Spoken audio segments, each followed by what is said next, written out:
Hey everybody, vRon here from Gula Tech Adventures. Trinity Cyber just published their mid-year look at vulnerability trends for 2026, and there's a number in it that should get your attention. In just the first half of this year, Trinity prevented 2.3 million exploit attempts against their customers. Not alerts, not detection somebody had to chase down later, prevented in healthcare, manufacturing, higher education, retail, defense, and critical infrastructure. Full disclosure before we go any further.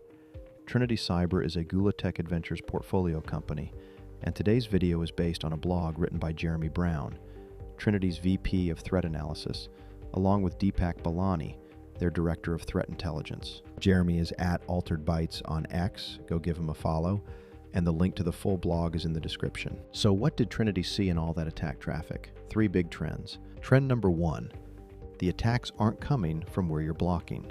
More than 80% of the exploitation activity Trinity prevented came from just 2 sources: bulletproof hosting providers and residential proxies. Bulletproof hosters ignore abuse complaints, and residential proxies make attack traffic look like it's coming from somebody's home cable modem. It's cheap, it's hard to attribute, and attackers can swap it out in minutes. So if your defense is built on blocking bad IP addresses and reputation feeds, you're playing whack-a-mole against an opponent with unlimited moles. But here's the key insight, straight from the blog.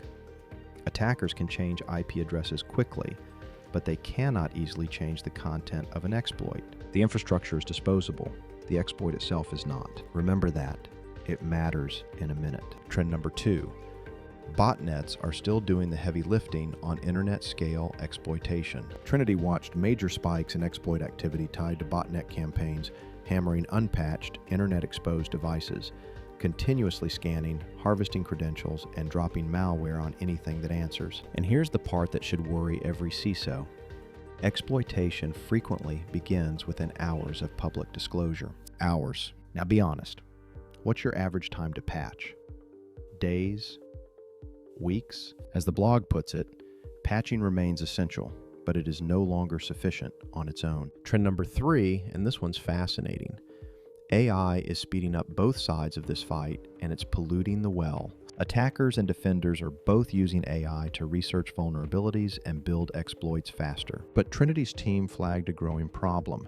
AI-generated proof-of-concept exploits that are inaccurate, incomplete, or entirely non-functional, showing up on public repos within hours of a big CVE announcement. So your threat intel team finds a POC on GitHub, spins up a war room, burns a day validating it, and it's garbage some language model hallucinated for clout. Trinity's advice: stick to established research sources and treat any POC that appears immediately after disclosure with serious skepticism.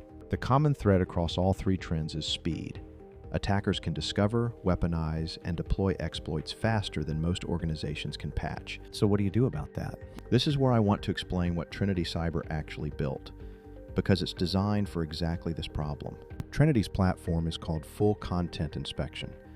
It sits in line between the internet and your network, and it opens up and inspects the full content of your traffic in real time at line speed, not just packet headers, not just IP reputation.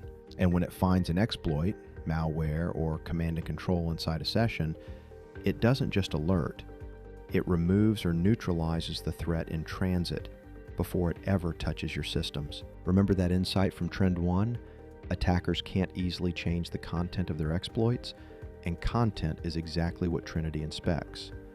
That's why swapping IP addresses doesn't help them. And this isn't a lab experiment. It's a fully managed subscription service inspecting around 2 trillion content objects every day, protecting over 3 million users and 200 million network assets globally. Their motto: detect and prevent everything, disrupt nothing. So the 3 takeaways from the blog. 1. Shift from reputation-based defense to content-based defense. Block what the attack is, not where it's from. 2. Go prevention first, because when weaponization happens in hours, detect and respond means you're cleaning up instead of stopping it. And 3. Validate your exploit intelligence, because in the AI era, even the threat intel can be a supply chain problem. Go read the full blog at trinitycyber.com, follow Jeremy at Altered Bytes, and let me know in the comments. How is your team handling the flood of fake POCs? Thanks everybody, and I'll see you in the next one.